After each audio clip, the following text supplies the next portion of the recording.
अस्सलाम वालेकुम व्यूअर्स, मैं हूँ शाहीन मेरे और आप देख रहे हैं इस वक्त DMH न्यूज। व्यूअर्स, आज हम बात करेंगे इस वक्त जो पाकिस्तान में मौजूदा सूरत हाल है सैलाब की, और क्यों हर साल हमारे ही मुल्क में पाकिस्तान में सैलाब आता है और बहुत सारी बस्तियां बहा ले जाता है, बहुत सारी फसलों को तबाह कर जाता है और बहुत सारी जमीनों को बंजर कर जाने के साथ साथ जानों का नुकसान भी होता है। तो क्या आप लोग जानते हैं कि दुनिया भर में सबसे ज्यादा बारिशें कहाँ होती हैं? अगर हम पाकिस्तान की बात करें तो पाकिस्तान तो वो मुल्क दिक्कत भी नहीं है जिसमें बहुत ज्यादा बारिशें होती हैं। इस वक्त पाकिस्तान का दुनिया भर में जो बारिशें होने वाले ममालिक है उसमें 145वां नंबर है। तो अब आप सोचिए कि अगर पाकिस्तान 145 नंबर पर है, इसके बावजूद कि पाकिस्तान जब भी सैलाब आता है, जब भी बारिशें होती हैं, जब भी आबी झाड़ियाँ होती है, तो पाकिस्तान क्यों डूब जाता है? वो कौन सा ममालिक है जो पहले नंबर पर है? तो इसका मतलब है कि अगर पहले नंबर के मुल्क का भी यही हाल है तो कुछ मुल्क का तो नामो निशान ही मिट गया होगा।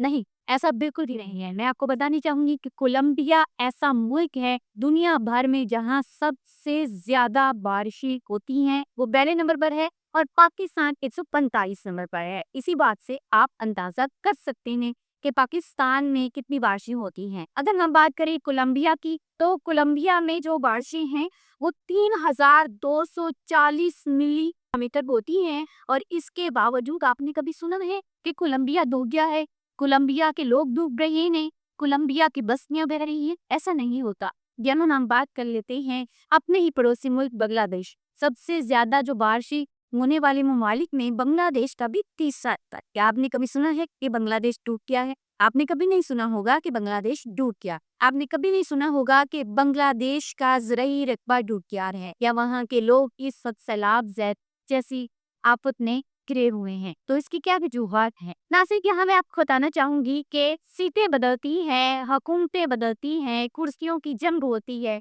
और इस जंग में हम सबसे आगे होते। हमने अपने अपने लीडरान को जिताने के लिए जी जान लगा देते हैं। हम धरनों में भी बैठते हैं, हम जेलों में भी जाते हैं और इसके अलावा हम गोली भी खाते हैं। और अब हम अपने हक के लिए आवाज बिल्कुल नहीं उठाते। अब आप उस आवाज की बात करेंगे, हमें आवाज उठानी थी। क्यों? ये क्यों इन हुक्मरानों ने डैम नहीं बनाया? डैम बनते तो पानी वहां जखीरा होता, पूरा साल हमारी जमीनों को पानी मिलता और हमारी जमीनें जरखेज होती। और यही वजह है कि गंदू भी सस्ती होती। सारा साल 6 माह जो होते हैं हमारे लोग वो जो ज़राई रकबा रखते हैं, जो अनाज उगाते हैं, वो पानी के लिए तरसते हैं। वो पेट्रोल जलाते हैं, वो बिजली के बिल भरते हैं और उसके बाद जाके वो अनाज पैदा करते हैं और उस अनाज को फिर महंगे दामों गवर्नमेंट की जानिब से सेल भी किया जाता है। लेकिन अगर डैम बन जाएंगे तो उनको सस्ता पानी मिलेगा, उनकी ज़राई ज़मीनों को पानी मिलेगा, गंदम सस्ती हो जाएगी और बिजली भी सस्ती हो जाए। और अगर ये दूसरी जानिब ये होगा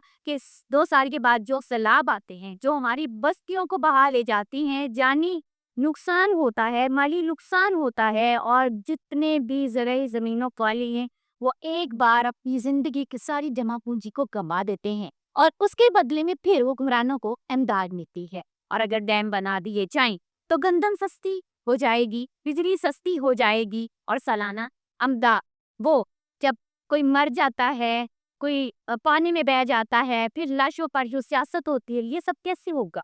जी, ये एक सवालिया निशान है।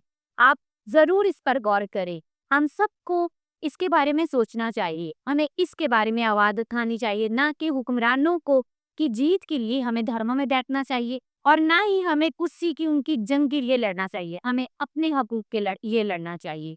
हमें बिजली सस्ती मिलनी चाहिए, हमारे लोगों को तहफ़्फ़ुज़ मिलना चाहिए, हमारे लोगों को डैम बनाकर महफूज करना चाहिए हुकूमत को।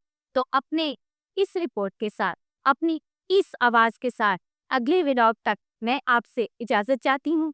अल्लाह हाफिज।